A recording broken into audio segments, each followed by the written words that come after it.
Hello guys. आज हम आपके लिए लाए हैं एचडीएफसी सिक्योरिटीज़ के बारे में पूरी जानकारी। एचडीएफसी सिक्योरिटीज़ है एक इनकॉर्पोरेट बैंक है। ये सन 2000 में आई थी। और जो एचडीएफसी सिक्योरिटीज़ है ये एचडीएफसी की ही एक शाखा है। हम देख सकते हैं कि ये एचडीएफसी जो सिक्योरिटीज़ है, ट्रेडिंग करना, इन्वेस्ट करना, शेयर खरीदना, बॉन्ड, फ्यूचर ऑप्शन और म्यूचुअल फंड आईपीओज की सारी सुविधा मिलती है। इसके अतिरिक्त इसमें currency derivatives, commodity, stock portfolios आदि की सुविधा मिलती है। एचडीएफसी जो सिक्योरिटीज़ है ये सेबी रजिस्टर्ड है। और इसके हम बात करें तो मेंबर ये दोनों के मेंबर है, बीएससी और एनएसई और एमसीएक्स और टीसीडीएल और एनएसडीएल, इनके भी ये मेंबर हैं। एचडीएफसी और चार्जेस के बारे में देख लेते हैं। एचडीएफसी कहता है कि अकाउंट ओपनिंग करते समय 990 रुपीज़ का चार्ज उन्होंने पे करना होगा, यानी 999 का चार्ज पे करना होगा। इसमें क्या सुविधा मिलती है कि इसमें ट्रेडिंग अकाउंट, बैंक अकाउंट और डीपी अकाउंट एक साथ खुल जाते हैं। इसमें एक और इन्होंने प्लीज़ करके नोट लिख रखा है। इसमें इन्होंने कहा है कि HDFC bank saving account minimum balance average जो रखा गया है, अगर शहर के जो व्यक्ति इस ट्रेडिंग करना चाहते हैं एचडीएफसी बैंक में, तो उनके पास 10,000 रुपये का सेविंग अकाउंट होना चाहिए। अगर गांव से हैं तो उनके पास 5,000 रुपये का गांव का यानी सेमी अर्बन रूरल एरिया का अकाउंट होना चाहिए। यानी अगर गांव से बिलोंग करते हैं तो 5,000 रुपये का अकाउंट चल जाएगा, वो सेविंग अकाउंट। अगर आपके पास पहले ही है सेविंग अकाउंट तो you could link them with trading account, तो आप उसे ट्रेडिंग अकाउंट से लिंक कर सकते हैं। अगर और हम चार्ज को भी इसको देख लेते हैं इक्विटी सेगमेंट में, डिलीवरी बेस्ड जो ट्रेड हैं जैसे कि रेजिडेंस इंडियंस हैं जो, उनके लिए 0.50% और या फिर कहें कि मिनिमम 25 रुपीज़, या फिर selling of 2.5 transaction value both और सेल साइड पर लगेगी। इसके अलावा जो एनआरआई हैं उनके पास जो चार्ज लगेगा वो 0.75% के हिसाब से लगेगा। और जो अगर हम बात करें रुपये में तो 100 रुपीज़ का चार्ज लग सकता है, या सेलिंग के हैं तो 2.5% चार्ज लग सकता है।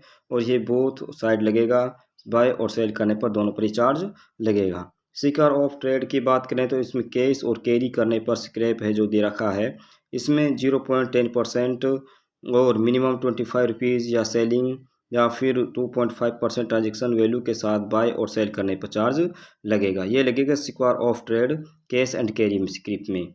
Secure of trade margin script में देखें तो इसमें 0.05% या मिनिमम 2.5%, 25%, या फिर कहीं selling 2.5% transaction value both side दोनों पर लगेगा। डेरिवेटिव फीचर्स में क्या चार्ज देना होगा, तो नॉन सिक्योर ऑफर या कहें कैरी फॉरवर्ड पर ट्रेड करने पर 0.05% चार्ज देना होगा, या 25 रुपये, या फिर सेलिंग पर 2.5%, बाय करने पर और सेल करने पर दोनों पर देना पड़ता है। कब देना पड़ता है? डेरिवेटिव फ्यूचर्स में कैरी फॉरवर्ड करने पर या नॉन सिक्योर ऑफ करने पर। सिक्योर ऑफ ट्रेड करने पर 0.025% या मिनिमम 25 रुपये, या फिर सेलिंग ऑफ 2.5% बोथ और सेल साइड पर देना होता है। जब खरीदेंगे जब भी और सेल करेंगे जब भी देना होता है।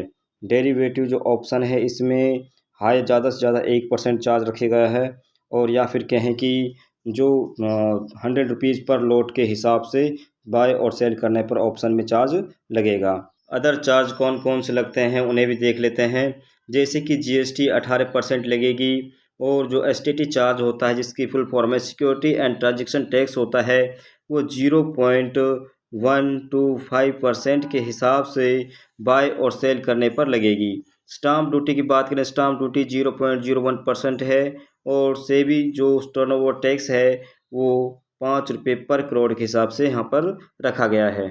एचडीएफसी सिक्योरिटीज़ के हम फ़ायदे और नुकसान को अब देख लेते हैं, प्रोज एंड कॉन्स को अब देख लेते हैं। सबसे पहले हम देखेंगे एडवांटेज, फ़ायदे क्या क्या हैं। सबसे पहला जो क्वेश्चन है वो है इंटीग्रेटेड थी इन वन अकाउंट इसमें मिल रहा है। Banking, broking and demat account तीनों ही अवेलेबल हैं। एक्सट्रीमली कन्वीनिएंट ट्रेडिंग प्लेटफॉर्म है, बहुत अच्छा प्लेटफॉर्म है। और सेकंड जो क्वेश्चन आता है इसमें इन्वेस्टमेंट ऑनलाइन हम आईपीओ खरीद सकते हैं, म्यूचुअल फंड में इन्वेस्ट कर सकते हैं, जीओआई बैंड जो गवर्नमेंट बैंड होते हैं उन्हें भी इसमें से ले सकते हैं। इंश्योरेंस की सुविधा इसमें है, पोस्टल सेविंग स्कीम की भी सुविधा इसमें दी गई है। ट्रेडिंग अवेलेबल है इसमें दोनों बीएससी और एनएससी, और फोर्थ है excellent trading platform for beginner. जो शुरुआत में ट्रेडिंग करना चाहते हैं, सीखना चाहते हैं, उनके लिए बहुत ही ईजी और स्मूथ है यह प्लेटफॉर्म। और अब हम इसके कॉन्स के बात भी कर लेते हैं, डिसएडवांटेज की बात कर लेते हैं। HDFC securities brokerage is very high and not negotiate. इसका जो ब्रोकरेज है वो बहुत ही हाई है, जिसे असहनीय नहीं माना जा सकता, मतलब सिंपल नहीं माना जा सकता। इसमें जो इसका जो ब्रोकरेज चार्ज है वो हाई है। सेकंड पे आता है HDFC does not offer commodity trading. इसमें कॉमोडिटी ट्रेडिंग ऑफर नहीं की जाती, ना ही इसमें MCX और NCDX, और HDFC में यह चीज़ नहीं की जाती। MCX और NCDX ऑप्शन नहीं मिलते, ना ही इसमें कॉमोडिटी ट्रेडिंग के ऑप्शन मिलता है।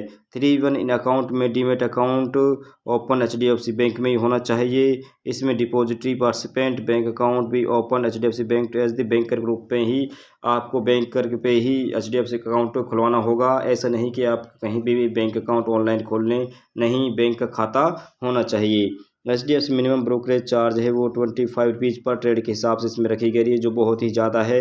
लेकिन हम बाकी ब्रोकरेज चार्ज हम देख सकते हैं 15 रुपये या 10 रुपये ब्रोकरेज चार्ज होता है, हाईएस्ट है 20 रुपये ब्रोकरेज चार्ज होता है। लेकिन इसमें क्या है, 25 रुपीज़ पर ब्रोकरेज चार्ज इसमें है।